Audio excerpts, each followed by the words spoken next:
Welcome to another episode of our mini podcast, I Built a Company That Makes a Difference by B1. Here we talk to founders of sustainable businesses to get their takes on how and why they opened their companies and the lessons that they learned along the way. Today, we have the pleasure of talking with Olivia Wolk, the owner of Bedford Vintage, which is a very cool vintage clothing store in Brooklyn. Today, we're going to get to know Olivia and her journey to opening Bedford Vintage and building it into the business that it is today. Olivia, a huge welcome to the show. It's a real pleasure to meet you. Thank you so much for having me. I'm really excited. I've listened to a few of your episodes this week, and I think everyone you've had on is so amazing. So I'm excited to be in the company of those people. Awesome. Well, then let's jump in. Can you give us a little bit of information about just yourself and your background and who you are as a business owner and as a person? I grew up in New York. I grew up in Manhattan, Lower Manhattan, and I currently live in Brooklyn. I actually just moved right by my shop, which is pretty exciting. But yeah, I grew up shopping in a lot of secondhand stores. My mom has always been really into secondhand clothing, secondhand furniture. Craigslist was a really big thing when I was a kid that we always loved. You could just find way cooler stuff. I learned from a very early age, shopping secondhand, more interesting stuff. And it's, of course, so much better for the environment. So, yeah, I've always been interested in that. So, that definitely is what kind of inspired me to start my business. When I was in high school, just for extra money, and because I was always shopping on there myself, I started selling on Poshmark and Vinted. This is like early years of Poshmark. Depop wasn't around, none of that was around. So yeah, when I was in high school, I used to sell a lot on Poshmark and Vinted. I used eBay a little bit too. Kind of all the platforms that were around at the time. That was pre-Depop. And looking back on it now, there was a much smaller pool of people shopping from those types of apps than there are now. So it's been really cool to see how much interest and just general understanding of secondhand shopping and sustainability has increased, to the point where now so many vintage and secondhand stores are popping up online and secondhand or in person. And when you were a kid, I loved vintage and secondhand stores when I was a kid as well. But mostly for like things like costumes and Halloween and things like this, like unique, cool things. We had where we had to dress up in school as like your favorite author and things like that, like finding cool things. I loved being in vintage stores. When you were young, did you have a notion of environmental impact, or is it just like a cool thing that you did with your mom and your family? Or did you already have a notion of like, oh, okay, let's be more sustainable in our daily practices? I definitely had a notion of it. I don't think I had like the full understanding that I do now, but it was definitely something that I was aware of, especially just because, growing up going to secondhand stores, thrift stores and stuff, you just see how much clothing there is out there. I also grew up in Soho, so I like firsthand saw how many stores started opening up. I mean, when I was a kid, there were stores there, but it was like Daffy's. It was like, not what it is now at all. And just watching at a young age, like all these stores opening up super quickly, like huge retail stores. All my family's like artist friends who had lived there since the 90s moving out because of all these stores that are opening and raising the rent. And like, I just definitely, I don't know if I really put the link together, but I definitely saw, okay, all this stuff is being produced is kind of negatively impacting people who live here right now. There's not enough people to buy that much clothing, Right. is kind of always how I felt. I mean, Oh, on a okay. very small scale neighborhood view of just knowing the people around, I was like, this is crazy. We don't need this many stores. Oh, that's super interesting. So I don't know many people who have actually grown up in New York. I don't, and Mm, like that's so you're unique to me in that sense. I don't know that many people. Tons of people have moved to New York, but I don't know that many people who grew up yeah, in Manhattan. So that's interesting. Even as a kid, you were like, okay, this is too much clothes. We yeah. don't need this here. And then when you see your neighborhood changing, for reasons that's like, "Oh, okay, this is all becoming gentrified, or people can't afford to live here because of what's coming in." That's an interesting perspective to have as a young kid. Yeah, and it was interesting because I feel like a lot of the time when people think about gentrification, they think of like people moving in, not necessarily businesses. That's a very good point. Um, but I guess when I was growing up, it like there aren't, or there actually probably are more residential buildings there now. Like, but at the time it was a little bit more empty, more like older businesses that had been there for a while. So seeing these businesses that had like a ton of money to be able to open, like not even just on Broadway down there, but like off of Broadway on like side streets, I was like, okay, this is starting to become a lot. Starting to And become a lot, yes. yeah, and I'm not gonna lie, like of course as a kid I loved living very close to all these stores at the same time because I loved fashion. But I think that that also made me just love secondhand shopping even more Yeah. because I've always loved vintage, but I also very quickly realized that you could also find like new stuff in thrift stores, or not new, but like more modern, which my love for vintage is definitely more of my adult life, I'd say. When I was middle school, high school, like I wanted, what I'm seeing in like a magazine or in a store, but I could go find the same thing, the same brand, probably produced like 2 years before, just because they were making too much of it. That is a So, good, interesting point. Okay, so like what goes into a thrift store or a vintage store could be last season, because literally with fashion brands, there are 52 weeks in the year, there are 52 seasons, like micro seasons. So what is mhm. considered vintage or old could be less than a year old. It could be 18 months old. That's I didn't put those two things together. So then let's fast forward a little bit. How can you talk to us about opening up? Like, when was your inspiration moment? You're like, I'm going to do this myself. And then how did that journey start? So since high school, I've been selling online just on the side. I did that a lot through college too. I went to college in Montreal, and legally you can't work in most places unless you speak French. So I don't speak French. I had like a coat check job. It was just not making me that much money. So I kind of started that up again. And, it was definitely more intense than it had been in the past, just because I was able to dedicate a little bit more time to it. So I was doing that through college. I graduated right around the start of the pandemic. I was working for a few months and then the pandemic hit. I was back in New York, and I got very lucky in the sense that when I got furloughed from my job during COVID, I had been using Depop on the side for like a year at that point, a year and a half, 2 years. And I had like a pretty good amount of reviews and sales under my belt just from doing it like, a few sales a week for a while. So I looked pretty reliable right off the bat. So I was like, okay, like I've always been doing this. Let me just sell more stuff on here, make some extra money. And I just saw how quickly it snowballed once I started posting super consistently, which I think was because at the time there weren't really people doing that. There were probably less buyers, but there were also less users. And the buyers who were on there, I'd say were less of casual buyers. They were very interested in it because it was a little bit more of a niche thing at the time. Um, so I got lucky in the sense that I looked pretty reliable when I did decide to start trying to do it full time. And I say trying because like I didn't know that that could really become a full-time job. I had been working for about 4 or 5 months right after I graduated, and then COVID happened, and I'd still been selling stuff on the side. So I was like, okay, let me just focus on this. I finally have time now. Because I think people don't realize, or maybe if you do a little bit of reselling on the side, you do realize how time consuming it is.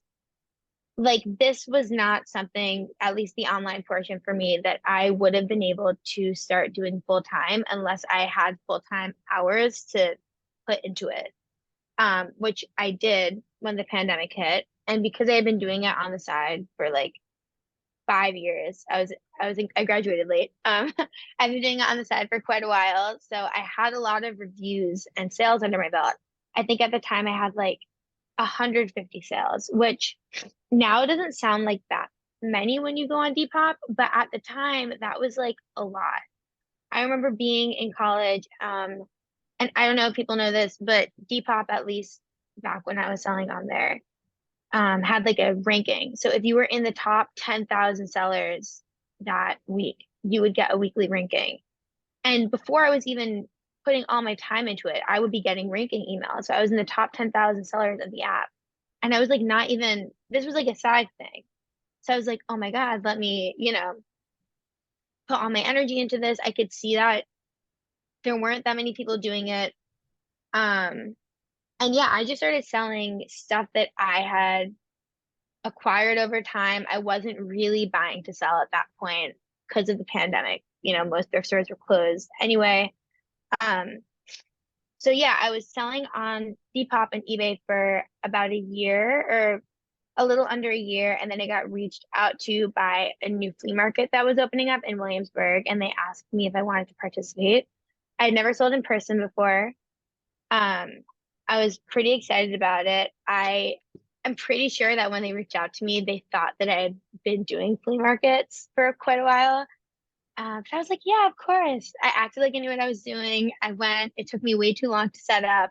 It was really funny, but I loved it. And I think I just loved like interacting with the customers. There are a lot of things that I personally wouldn't want to buy online that I'd prefer to buy in person. And I quickly realized that that was the same with a lot of customers when I started doing flea markets too. So, for example, denim, you can get all the measurements sent to you. You still won't know if they fit perfect, the That's a jeans or good whatever it one. is. Yeah. Yeah, unless you try it on. Yeah. Also, the things that I really love to sell, which are like slip dresses, silky things, like dainty, you know, girly pieces. Those are the kind of things that I really feel like you need to feel. I mean, people would buy these from me on eBay, Depop, but I just feel like you get such a sense of appreciation feeling them in person. And I love to be there and witness that when people were finding things. And I love to see people try stuff on. Also, I always felt really bad when someone would buy something and it wouldn't fit them and then they'd have to mail it back to me. Like that would be really annoying. But yeah, I realized I love selling in person. The market I'm talking about is Regeneration inside of Artists and Fleas. This was like the first weekend of it. It was the opening weekend. Um, they've been around now like since that weekend. But the great thing about that was that it was an indoor market and you could leave your stuff there during the week.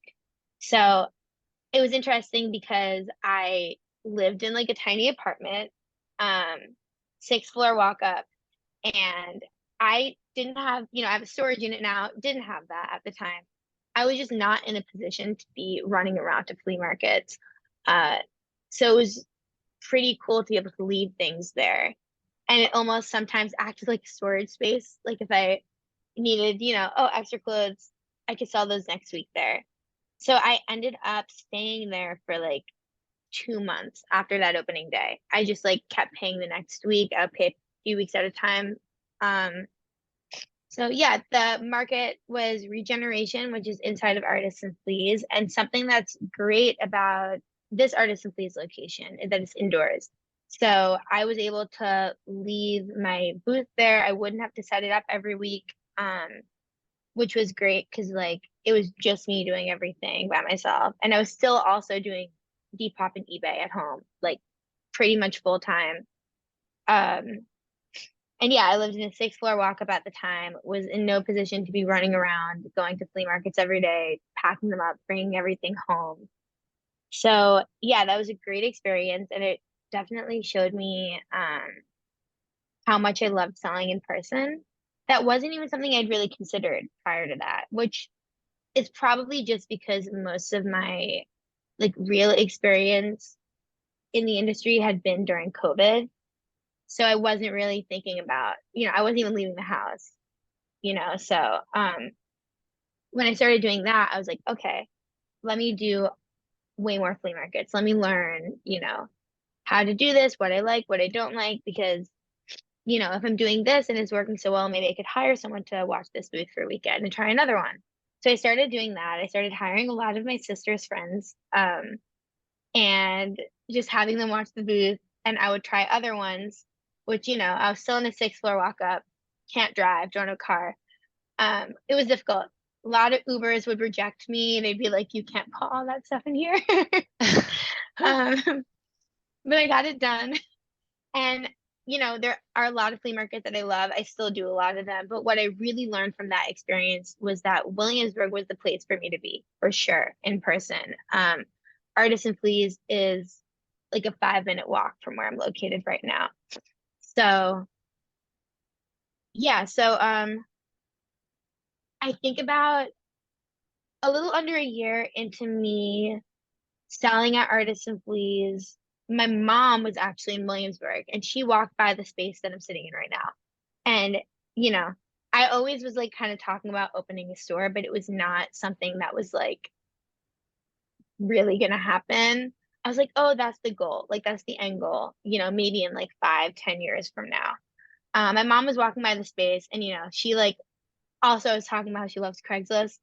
She'll send me like 10 emails a day of like tables and chairs that like, you know, I can't afford. She doesn't have room for it. She can't afford it. But she'll be like, oh, look how cool this is. So she just sends me things all the time. So she sends me a picture of this space that's like for rent. And I'm like, oh, cool. Let me just like go walk by. It's on my way to the train or like a block past the train on the way home. Um, and I looked at it and I was like, let me just look it up. And I looked it up and the rent, I was like, this cannot be real because it was just so low for the neighborhood. This was during Even the during, pandemic? yeah, I mean, it was during the pandemic, but things were opening up. Hmm. Um, but still, I was like, I don't think that's real.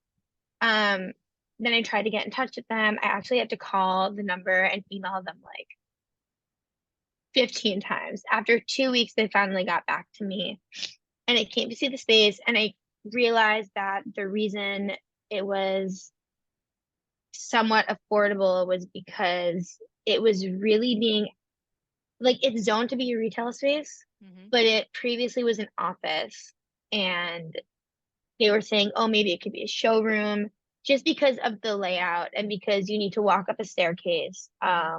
There was an open hallway that led to apartments and then one door was to the Hmm. store. It wasn't really, it didn't look like a store at all. It looked like an Got office. it. It looked like Okay. a studio apartment with no Okay. kitchen and no bathroom. Um, it was the kind of thing where I was like, this is an incredible location. I'm never gonna find an opportunity like this again. And my rent has since gone up. Um, and it's still definitely, I think, uh, pretty good for the neighborhood. But at the time, you need to be able to afford to get in. Even if you're making money like once you're in a space, like you have to like pay for a retail store a lot of the time, 2, 3 month security deposit. Like, you have to get an insurance. There's a lot of stuff you have to do that I didn't realize you had to do. That I would not have been able to do probably if this space had been actually advertised as a store. But because they didn't really see the potential in it that I think I did, which definitely also comes from my love of secondhand things, things that maybe are used, not as shiny and new. Um, I was like, okay, let me just apply for it. Um, and I went home from viewing the store. I wrote a lease proposal, which like I didn't even know what a lease proposal was. And then like on the subway, I was looking up how do you apply, how do you write a lease proposal? Found like some free template online, wrote one, and I wrote in it that they would need to, allow me to install like racks in the walls. They would Uh-huh. need to build a wall separating the tenants from the store space, Right. which is also, for like the tenants' safety. They don't want a ton of random people in Right. their hallway. And that they would need to let me install like storefront doors or that they Hmm. would need to do it for me. Yeah. Um, and I I know there were a lot of other applicants on the space, and I think that they, liked the value that I saw in their building. And I think I kind of showed them the value in this space as well, hence the rent that went up. But it has been awesome. Like it's a perfect space for me. The location is amazing and it turned out perfect. And it does still kind of feel like a little bit apartment-esque. People say that when they walk in a lot, but they love it. They're like, this is so cozy. Yeah, this I must feel like I'm be home. really a plus for, especially for a clothing store, any kind of clothing store, that it feels Exactly. homey.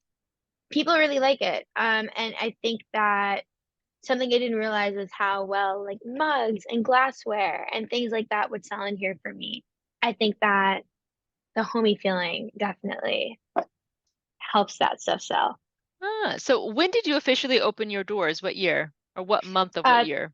I opened in October of 2021. I opened, is that right? Yes. I opened October 2nd of 2021 and I could not believe the turnout. Like at the time I had maybe 500 followers on the store's Instagram.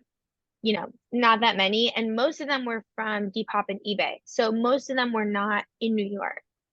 I had a few repeat customers from flea markets, uh, but people just in the area, I think, saw the signs that I put up and were like excited for a new vintage store. A lot of the customers who came in on the first day are still repeat customers to this day. There are a lot of people who will come in and they'll be wearing something from here. Or also, I love going into all the other stores. Sometimes I'll see something on a rack in another store and I'm like, that's so cute. And then I'll see one of my customers like wearing it a few weeks later. So, I'm like, everyone has great taste over here. Oh, that's Um, amazing. yeah. It's a nice So feeling. So the community really turned out for your opening. yeah, the community really turned out. And I think I knew how much of a community there was a little bit beforehand, but I truly didn't realize until I opened the store. Like I'm friends with all the other owners of the other shops over here. We help each other out. We send each other security footage of thieves. We'll be like, this person's in the neighborhood. Like Oh, they that's just stole this awesome. from me. Like That if you part is see not them, awesome, but the it's not community part great. is awesome. Oh, Exactly. man. People are really nice. We share like resources. The owner of a Woke Vintage, which is around the corner, recently sent me the number of like her carpenter that she uses, which was so sweet. Yeah. It's just cool to feel like you have really supportive people around you. And something that I think is great also is that everyone's store is different enough Hmm. that it never feels like there's any type of competition. Right. Um, I feel like even if you're sourcing from the same places, the Hmm. curation is so different Right. that, there's really room for everyone. And that's another thing on sustainability, which is so cool, is that I feel like 100 vintage stores, not 100, but like I feel like 10 vintage stores could all be buying from the same like warehouse or something. And everyone will want different stuff. All the Hmm. customers will want different stuff. The Right. stores curate very differently. Hmm. And there's still just so much And there's still so much clothing out out there. there, Yeah. and you see everything selling. Like I'll see stores where I'm like, oh, like it's really cute in here. This stuff isn't my taste, but they did a great job. And like they're doing so well. Hmm. There really is something I've learned is that there really is a customer for most pieces of clothing that are Hmm. out there. Hmm. Um, and there's a lot of clothing that's just out there sitting in warehouses, sitting in like donation boxes, or just that's not being used. Hmm. And that could be someone in Brooklyn's favorite t-shirt. They just haven't seen it yet. They don't know Hmm. that it's at the bottom of a barrel in like some warehouse for 5 years, Hmm. Hmm. Um, so it's really crazy. Another thing that I wanted to talk about that is a Hmm. recent um thing, I guess, a recent way that I've been sourcing for the store is I recently started working with a uniform company. So it's this company, they've been around for like a really long time. They provide uniforms for New York City, like construction workers, building security, like people who paint buildings and stuff like that. Okay. They have a service where they rent them out to them, they embroider them, and then they clean them and then Uh-huh. return them. Okay. So it gets to a point where a lot of the time they don't want to return them because they have so much paint on them that they can't get it off. My customers love paint stained Dickies and Carhartt jeans. They can't use those, for what they're doing anymore. So I've been working with them. We created kind of like a little recycling program where I'm going through the stuff that they were going to get rid of. And I've been buying it from them and repurposing it, putting it into the store. I'm working on creating we're going to start reworking a lot of the pieces soon. But it's so amazing because they were just getting rid of stuff. I mean, Right. they were donating a lot of it. But the thing is, because a lot of the clothing is from like security companies, it had the names of buildings and stuff, and they can't donate that because it's a security breach. And I think it's probably a lot of effort for them to like unstitch everything. But I don't care, I'll unstitch everything. So I have been, and it's been so awesome. Like I truly feel like there's so much sustainability in like there are just things that you can do that you don't even realize you can do. Would have never thought about this. This Yeah. is an amazing program that you've started up. I would have never thought of this. It's crazy. Like I didn't even it's something that I never would have thought of unless I had kind of stumbled upon it Right. myself. Um, but like I get so much clothing from them. Like I'll go every other week and get like bags and bags of stuff. And it's like that is so much clothing that is being, you know, some of it was being donated, but a lot of it was being thrown out. Hmm.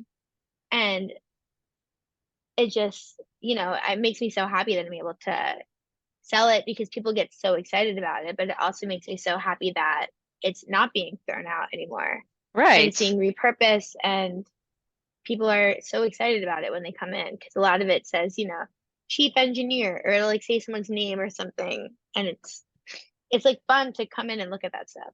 That's really cool. Okay, so that's good for people to know, customers out there. How else, can you talk a little bit about marketing? Marketing, Yeah. finding new customers, maintaining an online presence. How has this gone for you? I mean, this is kind of, got your start in kind of e-commerce, but on different platforms. So this must be second nature to you. How do you do this for the store now? So it's funny because even though like Depop and eBay were second nature to me, TikTok was not. I actually was not like a big TikTok user at all when the store opened. I think we had like two TikToks. I didn't use it in my personal life at all. Hmm. But that's really what has made the biggest difference for us is finding customers through there.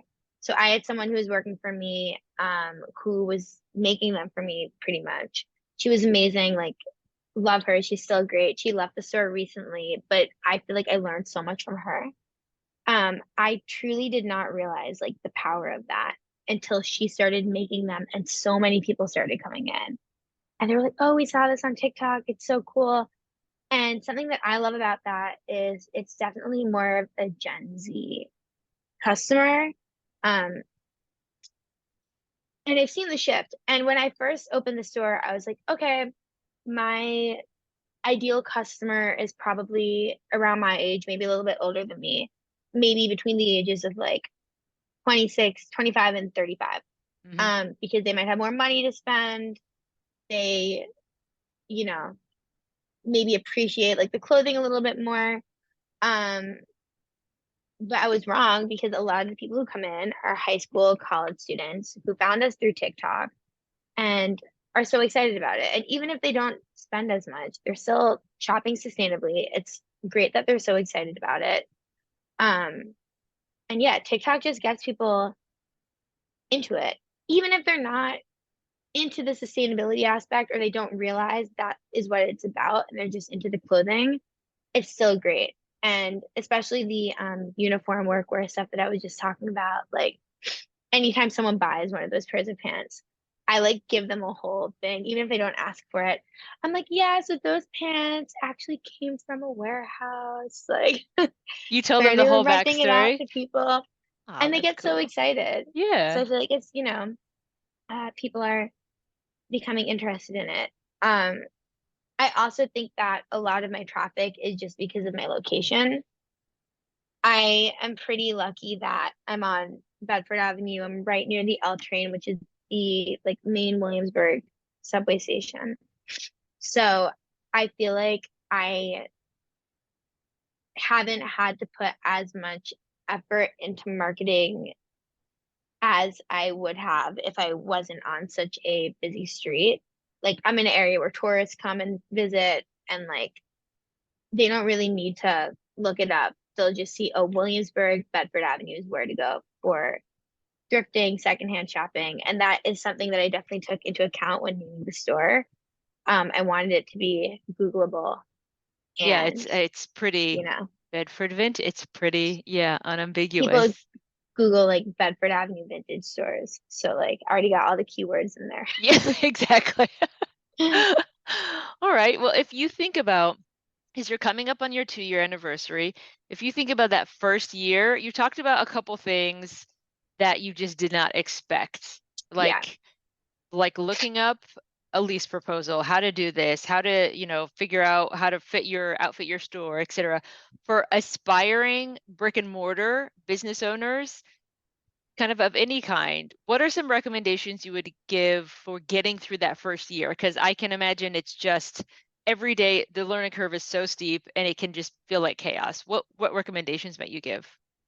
If you know anyone who already owns a brick and mortar store, definitely talk to them. Definitely look up what is required of you when you open a store, because there are a lot of expenses that I didn't really know I was going to have. And, it's hard. It's like just me doing this.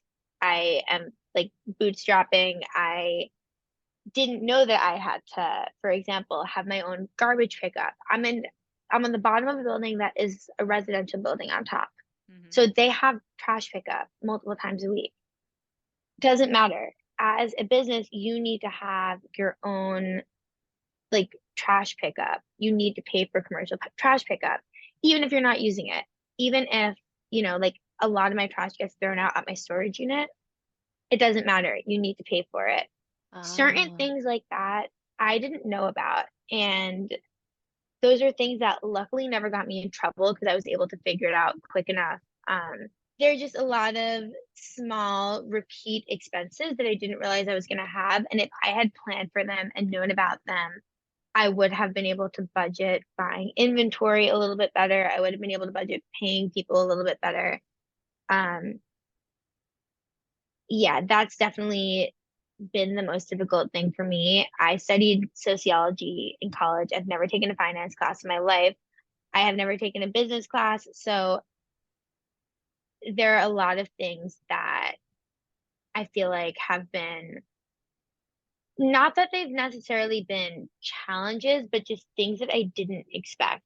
I didn't know were important. Like you have to have insurance policies on a store. Um, you have to, you're paying employees. Okay, you can't Venmo them. You have to go through ADP and have workers comp, and like that costs a lot on top of paying people. These are just things that I didn't realize, and I definitely maybe wouldn't have spent as much money on like mirrors for the store the opening week that I just like put everywhere if I knew I was gonna have to be doing all this other stuff. I definitely would have conserved more money at the beginning for unexpected costs. Also, quarterly, like state quarterly taxes are something that I just didn't know how it worked. hmm. Like, I actually was overcharging for a little bit, which is definitely better than undercharging, in terms of paying it back. But, I've lived in New York my whole life. I did not realize like you are being taxed on certain clothing items, not all of them, certain accessories. You just really need to familiarize yourself. And I'd say it's definitely better to do that before opening, not as you're going along. Because I've been pretty lucky that I have never accidentally violated some giant code, but that still worries me. I'm like, if there's something that I'm supposed to be doing that I don't know, Right. You only know what you know. You don't know, you can't see exactly. around corners yet. Well, then get it coming up into your second year. Do you feel like, all right, you've got one like full trip around the sun under your Mhm. belt, and it's like, okay, that first year was a bunch of things that popped up that you were like, okay, had no idea. This second year around the sun, is it like, okay, it's starting to anxiety levels coming down? You like it, you feel like you have a bit more lay of the land, or there's still things popping out that you're like, oh crap, did not know that either. I think I definitely have more of a lay of the land. I definitely understand, um, what my big expenses are now, what certain months, certain things sell. I started selling shorts much earlier this summer and they were selling, and I wouldn't have known that unless last year people have been asking for shorts at a certain time, or I saw them pick up at a certain time. I also last year, for example, only had like two prom dresses in the store. They both sold immediately. And then I got Oh, a bunch right. and it was too late. Prom season was over, so I was stuck with all these prom dresses. Um, you know, Right. that's definitely another big benefit of being open for a while and seeing buying patterns, which definitely change every year. But, I have a little bit more of an idea of what to expect in terms of expenses, buying patterns, and also like what flea markets to do. Because I still do flea markets occasionally. Now I'm like, okay, this one's really good this season. This one's not as good. But yeah, I definitely have always felt confident in the business, but I feel a little bit less nervous about things that I might not expect this year, which That is makes great. sense. So you're doing this store, plus you're doing flea markets, and you're going to start courses potentially. Yeah, I'd like to. I think that taking some kind of management class would be really helpful for me. Um, just because like I struggle to schedule people. I'm not naturally an organized person, so that's definitely something that has been a challenge here in terms of even just like organizing our tote bags, that store supplies. I don't really have any other experience other than this managing or really working in a retail store. So I feel like just taking even like a college management class or something, or maybe like a course. I've seen some courses that people take like to get certified or they go apply for management jobs. I think that would be pretty helpful for me. And that would also ease a lot of the things that do stress me out. Because the things that I feel like sometimes are failures or that I have trouble with are never related to the clothing or the sales or customers. It's more so on like the like administrative side. So Yeah, I think that'll make a big difference for sure. I love that idea. Continuing education, even after your venture is off the ground. Like that's awesome. I think that's very commendable. Yeah, I think it'll be really helpful, and I think it will allow me to spend more time focusing on the clothing in the store, how we can be more sustainable, and less on did I double schedule people? Did I not schedule anyone at all? Oh no, I'm in another state. What are we gonna do? Well, that brings us to So the rapid fire portion. It's just a bunch of questions that we ask everybody. perfect. Just to start, what do your plans look like for 2023, including Um, challenges and things that you're most excited about? I'm most excited about using our backyard. We have a really nice Ah, backyard space at the store, which has been another challenge for me. I grew up in an apartment. I have never had a backyard before. Um, I didn't even know that like you had to sweep leaves. I thought the leaves would just fly away that fell off the tree. So I love it's that. been really hard for me to it's been kind of challenging for me to manage having an outdoor space. And I also used to receive noise complaints about it in my old lease before I renegotiated it. Because when I initially signed, it was 2 years. Now I have a 6-year lease, which is great. Some of the terms are different now. In the old lease, it said I could occasionally use the backyard for events. What does occasionally mean? My idea might be different. been other people's idea occasionally. But now That's a it's more good clear. point. Yeah. Yeah. So because I was in the process of renegotiating last summer, we didn't really use the backyard. Just because I wasn't really sure what I could and couldn't do. Now it's more clear. So I'm really excited to use the backyard for events this year. That's definitely a big thing that I want to focus on. We actually have an event coming up on July 2nd for my friend Caleb. She has a really cool sustainable clothing company. She's printing on secondhand clothing, and it's going to be like a little collection release party out there this weekend. So that'll be Nice. really fun. Great. Okay. So then what do you feel like is your biggest success to date? I think in terms of sustainability, my biggest success has definitely been finding creative methods of sourcing. Like for example, the work like the uniform company I work with, Mhm. definitely feels like a big success because not only am I getting cool stuff in the store, I really feel like that's making a huge difference in terms of clothing waste. And you're always making a huge difference in terms of clothing waste when you're buying secondhand, but like I'm actually seeing things that would be going into a dumpster coming back to the store with me, which is awesome. Um, and then I think just being able to reach a bigger audience this year through TikTok. There are a lot of people who come in here and maybe haven't shopped secondhand before, and now they are really excited about it. And being able to support so many small businesses as well by selling their products in the store has been really cool. Nice. What about the flip side of that, which is what do you feel like is your biggest failure to date? I feel like there have been a lot of missed opportunities that I've had because I wasn't organized enough.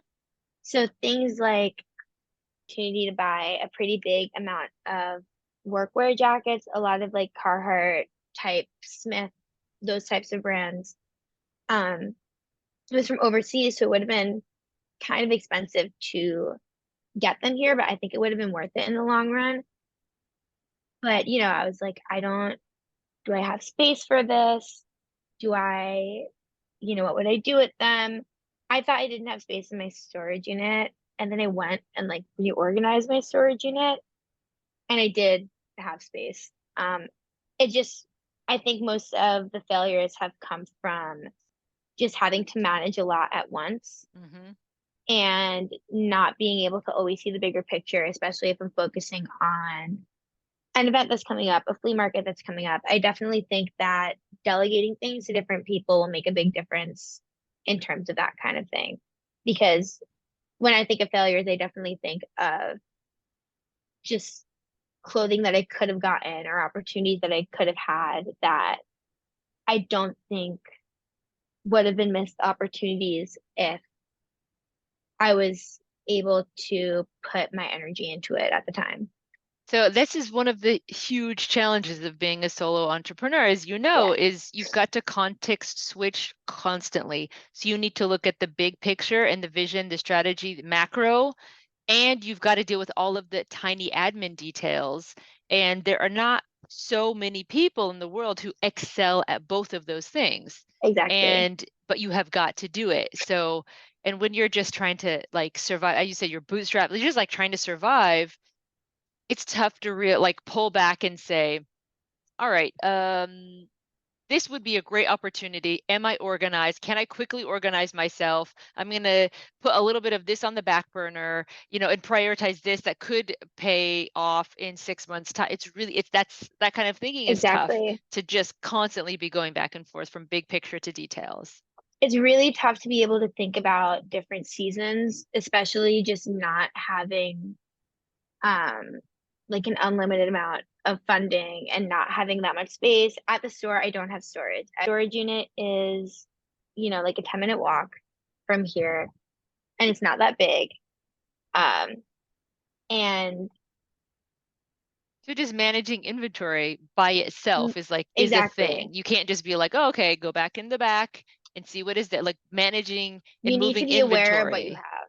Right. Exactly. And being aware of what you have is difficult. I haven't talked to anyone about this, but I'm sure other stores have a similar issue where I don't really have repeat products in here. Hmm. So it's not like I am going to take all the time to put everything into a system because, you know, it'll be quicker to just sell the item.